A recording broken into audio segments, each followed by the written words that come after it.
জিনিসটা মানুষের জীবনে নাই আজ লাস্ট খেলা কইছি সাইডন দে তুই আর যা কইছস না, এটি কোনো সিনেমার পর্দা কাঁপানো দৃশ্য নয়, বরং বাস্তব জীবনের এক চরম নির্মমতা। গভীর রাতে খেলা দেখতে যেতে বাধা দেয় নিজের স্ত্রীর উপর পশুর মতো চড়াও হলেন এক পাষণ্ড স্বামী। সামান্য খেলা দেখার জন্য নিজ জীবন সঙ্গিনীকে এভাবে বেধড়ক পেটানো হতে পারে তা ভাবলেও যেন গা শিউরে ওঠে। লক্ষ্মীপুরের রামগঞ্জে ঘটে যাওয়া এই লোমহর্ষক ঘটনার একটি ভিডিও এখন ঝড়ের গতিতে ভাইরাল সামাজিক মাধ্যমে, যা দেখে ক্ষোভে ফুঁসছে পুরো নেট দুনিয়া।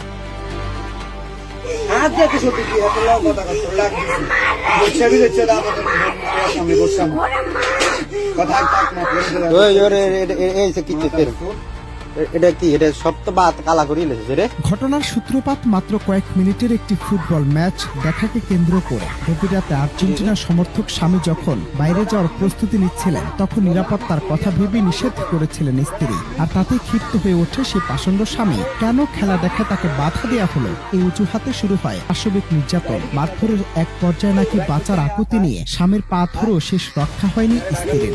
মারতে মারতে ভেঙে দেয়া হয় তার একটি হাত। তবে তার হাত ভাঙার বিষয়টি নিয়ে শতভাগ নিশ্চিত হওয়া যায়নি। দাঁড়িয়ে দে ওই শালা ওই শালা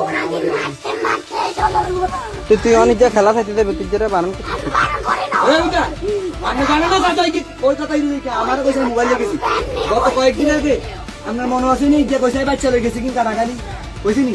ভাইরাল হওয়া সে বুক কাঁপানো ভিডিওতে দেখা যায় স্বামীর অমানসিক নির্যাতনে ব্যথায় ও কষ্টে অজরে কাঁদছেন ওই নারী।